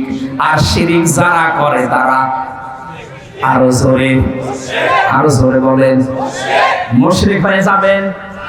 এই যে সূরা নিসার আয়াত পড়লাম, এর ভেতরে 5টা আয়াত আনকমন আছে। নবীজি বলেন, এই 5টা আয়াত পেয়ে আমি এত খুশি হয়েছি, তামাম দুনিয়া দিয়ে দিলেও আমি এত খুশি হতাম না। তার ভেতরে এইটা, ইন্নাল্লাহা লা ইয়াগফিরু আইয়ুশরাকা বিহি ওয়া ইয়াগফিরু মা দুনা যালিকা লিমান ইয়াশা। এ পৃথিবীর সব গুনাহ আল্লাহ ইচ্ছা করলে মাফ করে দিতে পারেন, কিন্তু শিরিক করলে তার মাফ নেই। কে বলছেন? আরো জোরে বলেন। এবার আসলে আমি একটা একটা করে দিচ্ছি। সন্তানের ক্ষেত্রে বুঝলাম আল্লাহ বাদে কারো এখানে হাত, আরো জোরে। ক্ষমতায় দিতে পারে আল্লাহ ছাড়া অন্য কেউ, কিন্তু যারা বলে জনগণ তাদের ঈমান আছে, ঈমান আছে কিন্তু শিরকপূর্ণ ঈমান। আর শিরকপূর্ণ ঈমান থাকলে আল্লাহ তাকে মাফ। বগুড়াবাসী সত্যি করে বলছে, আল্লাহর কসম আপনাকে আমি ভালোবাসি, আপনি ভুল পথে আছেন। এই দেশে যারা এই বিশ্বাস করে না তারা বিপদে ছিল এতদিন। যারা বলতো না ক্ষমতার উৎস আল্লাহ, তাদের নিবন্ধন বাতিল করে দিয়েছিল, তাদের নিষিদ্ধ করেছিল। এখন বলছে না কেন? যারা বলতো না ক্ষমতার উৎস জনগণ, তারা ঠিক ছিল। আর ভাই আপনি তো জাহান্নামে যাচ্ছিলেন। এদেরকে ব্যান্ড করার পরও এরা মানে নাই, বলছে না ক্ষমতার উৎস জনগণ, মানি না তো মানি না। আল্লাহ ঠিক যেন 5 দিন পরে তাদের পুরাটা উল্টিয়ে দিয়েছে। কারণ ওই জালেমরা হাত দিয়েছে জামাত ইসলামের গায়ে না, ওরা হাত দিয়েছে সরাসরি একেবারে আল্লাহর গায়ে। আল্লাহু আকবার, আল্লাহু আকবার। আপনি এই জায়গায় বলেন যে আল্লাহ সব কিছুর উপরে, আর এই ক্ষমতার মতো একটা ছোট্ট জিনিসের কাছে এসে বলছেন না এইটার মালিক আল্লাহ না জনগণ। যাদের এরকম বিশ্বাসে অপবিত্রতা আছে, আপনি পাল্টিয়ে যাবেন আজকে। এর জন্য যদি দল ত্যাগ করা লাগে ওরকম দল ত্যাগ করবেন না। এবার আওয়াজ বেশি হয়নি আমি জানি, আর এটা বগুড়ায় হবেও না। কথা বলছে না কেন? যেই দলের বিশ্বাসে এই শিরিক আছে, যে ক্ষমতার উৎস জনগণ, ওইটার মুখে ঝাঁটা মেরে চলে আসা লাগবে। ও দল যদি আমার বাবাও তৈরি করে, ও দলে আমি নেই, কারণ আমার বাবা জাহান্নামে গেলে আমি তার সাথে যেতে পারি না। কথা বলেন, আগে বাবার সাথে যাবেন। এবার একটা নতুন তথ্য বলছে, এখানকার আলেম চলে গেছে নাকি? হ্যাঁ, এবার ভালো করে শুনবো। আল্লাহ রাব্বুল আলামিন বলেন, ওয়ামান দাখালাহু কানা আমিনা। সূরা আলে ইমরানে আছে, 93 নম্বর আয়াতের মাঝের অংশে আছে। রব্বুল আলামিন বলেন, এই যে কাবা শরীফের যে চত্বরটা, এখানে কেউ প্রবেশ করলে তাকে আল্লাহর নিরাপত্তা দিয়ে দেয়। কে? আল্লাহ। কেন? ফিহি আয়াতুম বাজ্জিনাতুম, এখানে আল্লাহর বিভিন্ন নিদর্শন আছে। মাকাম ইব্রাহিম, একটা নিদর্শনের নাম মাকাম ইব্রাহিম, যেটা লিফট হিসাবে ব্যবহার করে ওই পাথরের উপরে দাঁড়িয়ে দাঁড়িয়ে ইব্রাহিম আর ইসমাইল নবী কাবা ঘর বানিয়েছিলেন। এই যে লিফট আবিষ্কার হয়েছে এই পাথর থেকে, দাঁড়ালে এই লিফটের মতো চলে যেত উপরে। আবার যখন মনে করতেন আমি নেমে পাথর আবার নিতে চাই, তখন আবার নিচে নেমে পড়তো। যারা হজে গেছেন দেখেছেন, কাবার পাশে কয়েক হাত ধরে হযরতে ওমর ওই পাথরটা ওখানে রাখিয়ে রেখেছেন, আগে কাবার সাথে ছিল। এখন মানুষের সুবিধার্থে এটা করা। আল্লাহ পাক বলেন এই চত্বরের ভেতরে আল্লাহর বহু নিদর্শন আছে। তার 1 নাম্বার নিদর্শন, ইন্না আউওয়ালা বাইতিন উযিআ লিন-নাস লাল্লাযী বিবাক্কাতা মুবারাকাও ওয়া হুদাল লিল আলামিন। পুরাতন প্রাচীন একটা নাম মক্কা শরীফের বাক্কা। কি নাম? এই মক্কার নাম ছিল বাক্কা। এই বাক্কায় পৃথিবীর প্রথম ঘর আল্লাহ প্রতিস্থাপন করে দিয়েছেন, তার নাম কাবা। নাম কি? এই 75 ভেতরে কেউ গেলে তাকে নিরাপত্তা দিয়ে দেয়, শান্তি স্বস্তি, সে নিরাপদ হয়ে যায়। কে? আরো জোরে বলেন। আমি কেন এটা বলছি বারবার বলেন তো? আমি এটা বোঝাতে চাই কাবা শরীফের চত্বরটা আল্লাহ এমন নিরাপদ বানিয়ে দিয়েছেন, অথচ ওর ওই এরিয়ার বাইরে গেলে অনেক উল্টাপাল্টা কাজ চলছে, রাহানাদানি চলছে, ছিনতাই চলছে, মারামারি চলছে, রক্তপাত চলছে, ধোঁকাবাজি চলছে। কিন্তু কাবার চত্বরের ভেতরে কোনো মারামারি রক্তপাত বলেন বলেন এমনকি কেউ বাবার হত্যাকারীও যদি দেখে কাবার চত্বরের ভেতরে, না নরম হয়ে যায়, বলে না এখানে মারা যাবে না, বাইরে চলেন তারা। এই যে বারবার আমি কথাটা তুলছি এই কারণে, এখানে যেটা আল্লাহর বিধান মতো মানুষ চলছে, এই কারণে জায়গাটা পরিপূর্ণ নিরাপত্তা দিয়ে বেষ্টন করা। এদিকে কাবার এই চত্বরটা বিধান চলে কার? এই জন্য জায়গাটা নিরাপত্তা দিয়েছেন কে? কাবা শরীফ থেকে বাংলাদেশের দূরত্ব ৬,০০০ কিলোমিটার। এইটা তো আর কাবা না, কথা বলে না কেন? তাহলে এই ৫৬,০০০ বর্গ মাইলের বাংলাদেশ যদি কেউ নিরাপত্তা চাদর দিয়ে ঢেকে রাখতে চায়, এখানেও ছিনতাই হবে না, এখানেও রক্তপাত হবে না, এখানেও ধোঁকাবাজি হবে না। ওখানে যেমন আল্লাহর বিধান কায়েম করার মাধ্যমে আল্লাহ নিরাপত্তা দিয়েছেন, এই ৫৬,০০০ বর্গ মাইলে আল্লাহর বিধানটা কায়েম করে দেন, ঠিক কাবা শরীফের মতো হয়ে যাবে। এটা আমি বানালাম না, সূরা আনামের ৮২ নম্বর আয়াতে এই তথ্যটা আছে, আল্লাযীনা আমানু ওয়া লাম ইয়ালবিসু ঈমানাহুম বিযুলমিন উলাইকা লাহুমুল আমন। আল্লাহ পাক বলেন এই যে মানুষগুলো এইভাবে আল্লাহর কুদরতি আঙ্গুল এই বগুড়া ধনুটের দিকে তাকিয়ে বলছে, এই যে এই মানুষগুলো আল্লাহর পক্ষ থেকে নিরাপত্তা পাওয়ার হকদার। কারা? যারা তাদের ঈমানের সাথে শিরিক মিশ্রণ করে না। এখানে জুলুম মানে শিরিক। তাহলে আমরা বাংলাদেশকে যদি কাবার মতো নিরাপত্তা দিতে চাই, এই ৫৬,০০০ বর্গ মাইলে বসবাস করে যদি আমরা নিশ্চিন্তায় থাকতে চাই, আমাদের চুরি ডাকাতি ছিনতাই রক্তপাতের হত্যার কোনো ভয় থাকবে না, আয়না ঘরের কোনো অস্তিত্ব থাকবে না। তাহলে এই দেশে যারা আছি শিরিক মুক্ত জীবন গঠন করা লাগবে, আর জোরে বলা লাগবে। শিরিক কি? এই আয়াতের দ্বিতীয় শব্দ এটা, আল্লাহর ইবাদত করবা, শিরিক করবা না। শিরিক এবার আমি পেয়েছি তাফসিরে, শিরিক বিল যাত, শিরিক বিল সিফাত, শিরিক বিল ইখতিয়ারাত, শিরিক বিল হুকুক। এই ৪ প্রকারগুলো আবার শ্রেণী বিভাগ করে করে ৮ প্রকার, ১২ প্রকার, ২২ প্রকার, ৪২ প্রকার, ৭২ প্রকার, ১২০ প্রকার পর্যন্ত শিরিক আছে। সবগুলো আমি নোট করেছি। এক একটা বিষয়ের উপরে এত কথা আল্লাহ লুকিয়ে রেখেছে, যত গবেষণা করবেন তাফসীর আকারে তত বের হবে।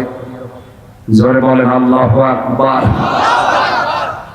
এই জন্য তাফসীর করতে গেলে এরকম সময় লাগে। এখন শিরিক শব্দ নিয়ে যদি এত বেশি, ইবাদতের ব্যাখ্যা ছিল ৯টা, শিরিকের ব্যাখ্যা আছে ২৭টা। এটা প্রকার হিসাবে ভাগ করা যায় ১২০ প্রকার, ১২০ শ্রেণীতে। এতগুলো শিরিক থেকে যদি সত্যি আমরা মুক্ত হতে পারি, দেশের মানুষ, আমরা তো চেষ্টা চালাচ্ছি। আমাদের বিশ্বাসে শিরিক থাকবে না, আমাদের আকীদায় শিরিক থাকবে না, আমাদের সমাজে শিরিক থাকবে না, আমাদের সংসদেও শিরিক থাকবে না। সংসদে একটা শিরিক ছিল, আল্লামা দেওয়ার হোসেন সাইদি রহমাতুল্লাহ আলাইহি ওটা তুলে দিয়েছেন। এই যে মাথা নিচু করে ঢোকা লাগতো, মুসলমানের মাথা শুধু নিচু হবে কার সামনে? স্পিকারের সামনে এভাবে যাওয়া লাগতো আগে, মাথা নিচু করে। উনি বলেছে না, মুসলমানের এই দেশে এই শিরিক চলতে দেওয়া যায় না, সিস্টেম করে ওটা বাদ দিয়ে দিয়েছে। এখন আর ওইভাবে যাওয়া লাগে না। কিন্তু ১৫.৫ বছরের দিকে তাকান, এই দেশটা যেন মানুষ মুশরিক হয়ে যায়, ওই দাদা বাবুদের মতো ওরা সর্বাত্মক চেষ্টা চালাচ্ছিল। কোথাকার কোন বাবার ছবি বিভিন্ন প্রতিষ্ঠানে টাঙিয়ে টাঙিয়ে সম্মানের জায়গায় রেখে দিয়েছে, ছেলে মেয়েরা এইভাবে করে করে পূজা করতো, আমি নিজে দেখেছি। একটা জাতিকে মুশরিক বানাতে পারলে তাকে অনিয়ন্ত্রিত করে ফেলা যায়। আজকে ভারত বাংলার বিভিন্ন পাহাড় অঞ্চলগুলো অস্থিতিশীল করে রাখতে চায়, ওদের একটা গোপন ষড়যন্ত্র আছে। আজকে একটা ভিডিও ফাঁস হয়েছে, ওরা বাংলার বিভিন্ন প্রান্তগুলো, বিশেষ করে চট্টগ্রামের পার্বত্য অঞ্চল, এগুলো মাঝে মাঝে যুদ্ধ লাগিয়ে রাখে, মাঝে মাঝে অশান্তি তৈরি করে রাখে, অস্থিতিশীল করে রাখে। কারণ ওদের একটা উদ্দেশ্য আছে, ওরা নাকি ওটা ভাগ করে ম্যাপ তৈরি করে মায়ানমারের কিছু অংশ আর চট্টগ্রামের কিছু অংশ কয়েকটা জেলা নিয়ে আলাদা একটা খ্রিস্টান রাষ্ট্রের ঘোষণা দেবে। এই দুর্বিসন্ধি চলছে। আমি এটা এত মানুষের সামনে বলা ঠিক না, এটা গোপন বিষয়। এগুলো চালাচ্ছে আমেরিকা এবং ইহুদি ছাড়া।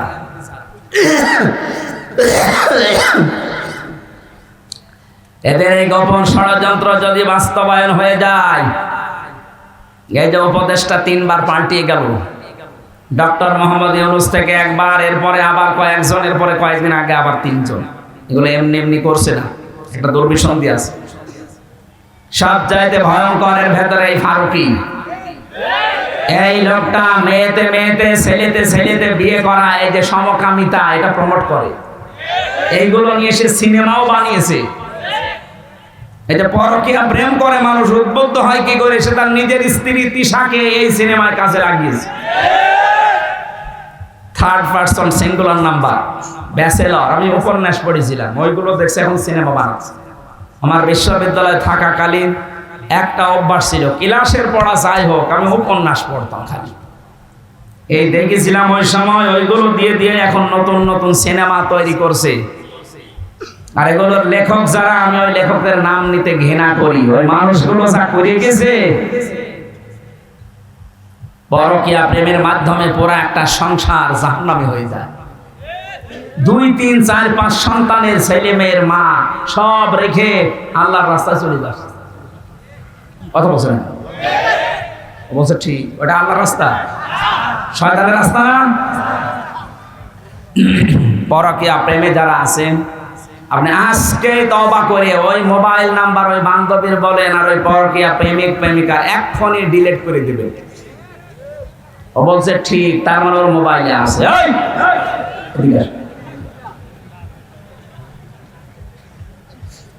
আয়াতের দ্বিতীয় কথা ছিল, রব্বুল আলামিন বলেন, হে পৃথিবীর মানুষেরা, আল জারিদিল কুরবা আল জারিল জুনুবি আস-সাহিবি বিল জামবি ওয়াবনিস সাবিল। পৃথিবীর ময়দানে যারা আত্মীয় স্বজন আছে, প্রতিবেশী হোক আর অনাত্মীয়, তাদের সাথে মিলমিশ করে চলবা, ভালো ব্যবহার করবা। আজ হাজারো মানুষের কারণে প্রতিবেশী অশান্তিতে আছে, অথচ লোকটা নামাজ পড়ে। কথা বলে না কেন? আর প্রতিবেশী মানে আপনার বাড়ির পাশে যে আছে, শুধু সে না, আপনি বাসে যাচ্ছেন বগুড়া থেকে ঢাকা পর্যন্ত, এই যে 4-5 ঘন্টা সময় লাগবে, আপনার পাশের সিটে যে আসে সে 5 ঘন্টার প্রতিবেশী। বলেন বলেন, আপনি সিট এমন ভাবে কাজ করে নিয়েছেন যে সে পা রাখবে সেই জায়গাও নেই। না, আপনি প্রতিবেশীকে কষ্ট দিতে পারেন না। এত বেশি কথা জিবরাইল নবীকে প্রতিবেশী সম্পর্কে শোনাতেন।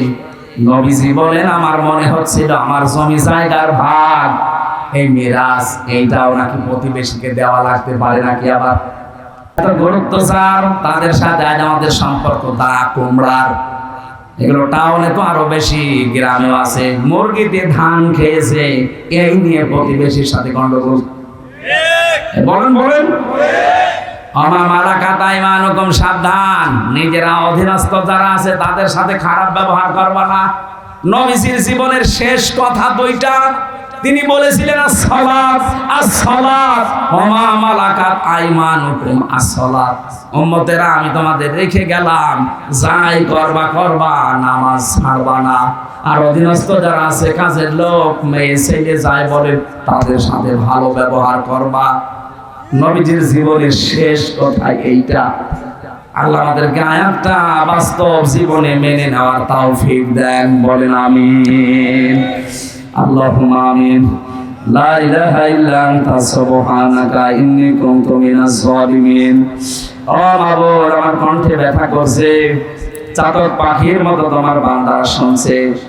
আমরা কোরআনে কারিমের আয়াত থেকে যতটুকু শিক্ষা পেয়েছি, বাস্তবে আমল করার তৌফিক দাও। শিরক মুক্ত বাংলাদেশ, জুলুম মুক্ত বাংলাদেশ গঠনের মাধ্যমে এটাও তুমি কাবার চত্বরের মতো নিরাপত্তা দিয়ে ঢেকে দাও। এ মাহফিলের আয়োজন করতে গিয়ে যারা শ্রম দিল এই যুবকগুলোকে কবুল করো। যত মানুষের সাথে ইনভলভ আছে আল্লাহ এদেরকে ওমরের মতো বানিয়ে দাও। সম্মানিত মা বোনদেরকে কবুল করো। রব্বুল আলামিন বহু কষ্ট স্বীকার করছে আজকের এই অনুষ্ঠানের জন্য যারা মা বোনেরা সহ প্রত্যেককে তুমি তার স্ব জায়গায় পুরস্কার দিয়ে দাও। মাওলানা আব্দুল বারী রশিদি আমার বড় ভাইকে কবুল করো, তার সন্তান দুইটাকে মঞ্জুর করো। মাওলানা হোসাইন তার বাবাকে হারিয়েছে, মাফ করে দাও। আল্লাহ তাআলা জালেমের জিন্দাখানায় 3টা বছর আমি বন্দী ছিলাম, আমি অসুস্থ হয়ে পড়েছি, আমার শরীরটা তুমি আগের অবস্থায় স্বাভাবিক করে দাও। এলাকায় মাঠের নিচে যারাই ঘুমিয়ে আছে কবরগুলো জান্নাতুল ফেরদাউস বানাও। আল্লাহ তাআলা কোন জালেম যেন কিয়ামতের আগে বাংলার চেয়ারে বসতে না পারে সেই ব্যবস্থা করে দাও। যারা দায়িত্বে আছে তাদেরকে সততা দাও, তাদের ভেতরে তাদের কলিজায় জাহান্নামের ভয় তুমি ঢুকিয়ে দাও। রব্বুল আলামিন আমি আবার বলছি আমার কণ্ঠটা তুমি ছেড়ে দাও। বারাকাল্লাহু লানা ওয়া লাকুম ফিল কোরআনিল আযীম। মরণ যখনই আসবে একবার হলে যেন আমাদের এই জবানে জারি হয়ে যায় লা ইলাহা ইল্লাল্লাহু মুহাম্মাদুর রাসূলুল্লাহ।